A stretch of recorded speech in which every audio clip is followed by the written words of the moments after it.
Bilang isang dating sundalo, inaalay ko ang aking buhay para sa ating bansa. Nagdesisyon akong magsalita at maglabas dahil ayokong maging masama ang kinabukasan ng aking mga anak, apo ko sa darating na panahon. Yung palang pera na binubuhat namin at dinideliver mula sa masamang gawain na nagdulot ng baha na ikinamatay ng tao at imbis na gamitin ang pera sa edukasyon, medikal at programa na mapunta lamang pala sa bulsa ng mga politiko. Tuwing may duty at detailed ako sa basura, it means itong basura, ito yung box ng pera na pinag-uusapan natin sa kasalukuyan. Ang ibig sabihin ng basura ay malita na may lamang pera. Ang mga nangyayari kapag duty kami sa basura, kalimitang dinadala sa bahay ni Congressman Saldico sa Valle Verde 6 at tinatanggap naman ni Mark at ni Paul. Ang isang ehemplo na nagdala ng pera ay si Congressman Eric Yap ng AXIS Party List. Nag-akyat kami ng 46 na malita. Ibababa lamang namin ay 35 malita para i-deliver sa bahay ni House Speaker Martin Romualdez. I-finalize mo yan at gusto ko ipanotaryo mo sapagkat hindi po pwedeng hindi notaryado yan. At kung buo ang loob mo at talagang yan ay matagal mo nang iniisip, pumunta ka ako bukas ng umaga sapagkat meron kaming pagdinig. Mr. Chair, nandito po yung tao at hawak ko po yung ilang piraso ng kanyang sinumpaang salaysay. Kung po pwede po sana natin siyang tawagin ngayon, para ngayon siya po ang mismo maglahad ng kanyang salaysay sa ating gitna. Okay, you may call him. Mr. Chair, I'm calling Mr. Orly Regala Gutesa para po humarap siya sa atin. Mr. Gutesa, kayo po ay umupo dito sa may gitna. Pakibigyan mo ng copy si Mr. Chair. Page. Okay, bigyan mo si Chair. Mr. President, bigyan mo si Mr. President.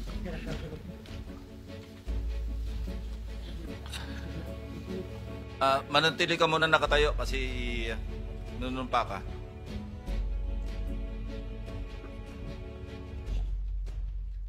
Raise your right hand. Yeah. Do you swear or affirm to tell the truth, the whole truth, and nothing but the truth in this proceeding?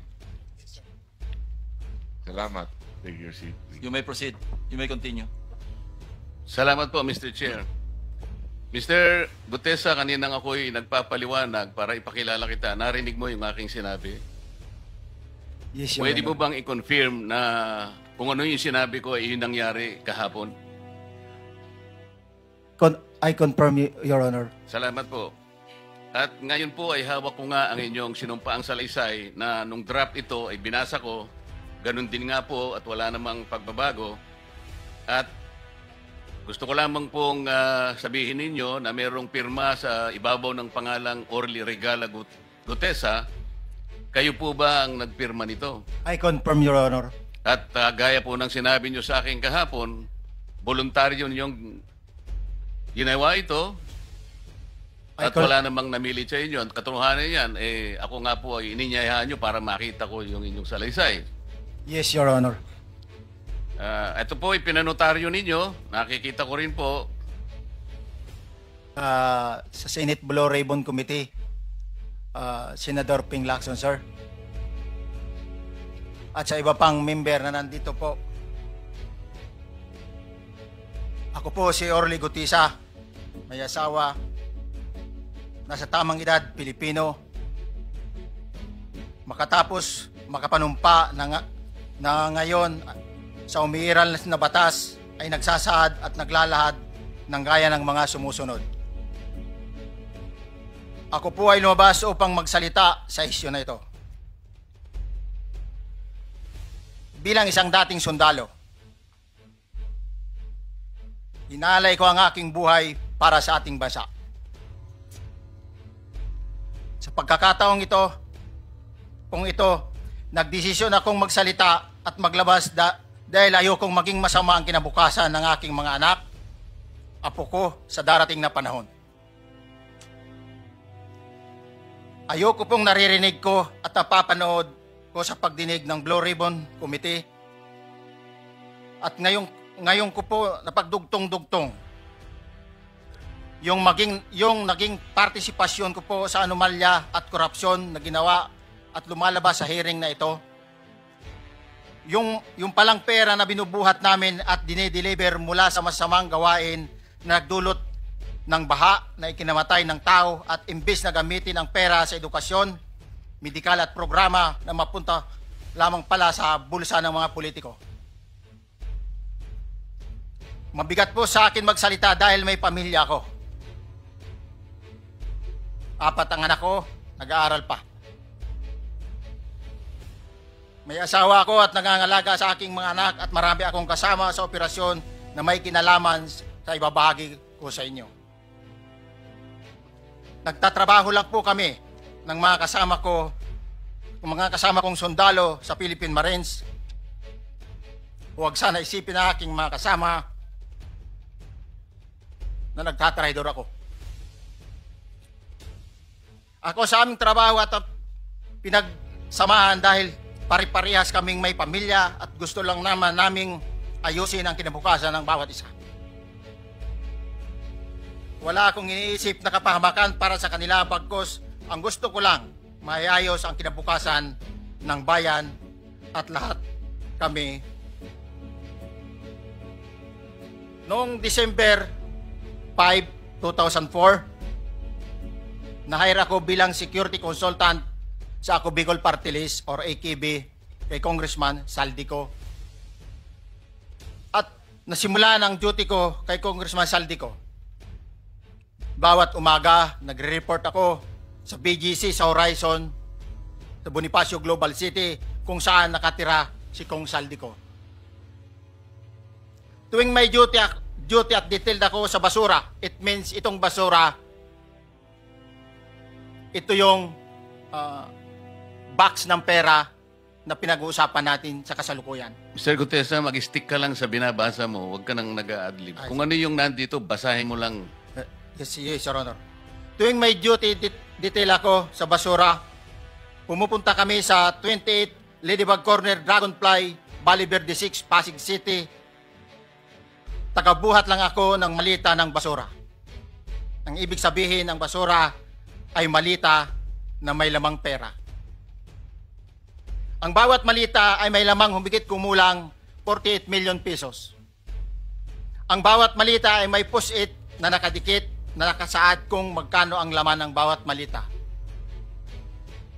Tuwing may duty detail sa basura, may pumupunta na tao na magdi-deliver ng basura at nire-receive ni John Paul Estrada at Mark Tiksay. Ang mga executive assistant ni Congressman Saldico at sila ang mga detailed sa mga ganyang activities.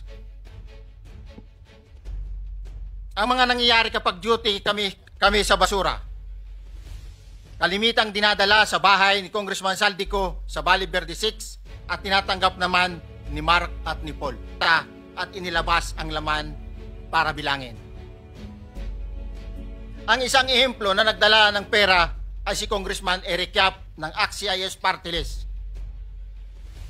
46 na malita ang dala niya sa bahay ni Congressman Saldico sa Valle Verde 6. Pagkatapos mabilang, isinakay namin sa mga sakyan patungo sa Horizon Residence sa Taguig.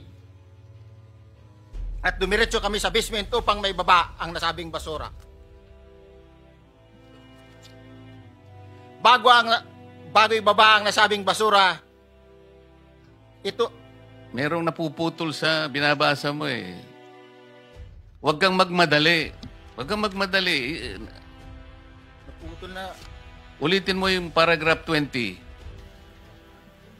Wala na akong... Hindi ko makita na putol na siya.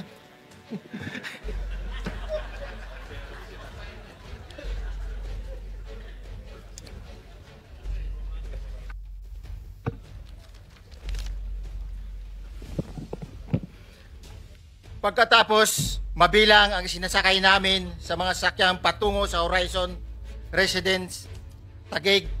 Pagdating sa Horizon Residence, dumidiretso kami sa basement upang maibaba ang nasabing basura at dalhin sa unit ni Congressman Saldico sa 56th floor sa nasabing lugar kung saan siya nakatira. Bago ibaba ang nasabing basura, ito ay bawas na Halimbawa, nag-akyat kami ng 46 na malita. Ibababa lamang namin ay 35 malita para i-deliver sa bahay ni House Speaker Martin Romualdez sa 42 McKinley Street, Taguig. Ang labing isang malita ay naiwan sa taas ng 56th floor sa Horizon Residence. Humigit kumulang 3 beses ako mismo ang nag-deliver ng basura sa bahay ni Congressman Saldico, sa Horizon Residence at sa mga bahay ni Speaker Romualdez sa 42 McKinley Street, Taguig. Mas maraming pagkakataon na nagde-deliver kami ng basura sa bahay ni Speaker Romualdez at sa bahay ni Congressman Saldico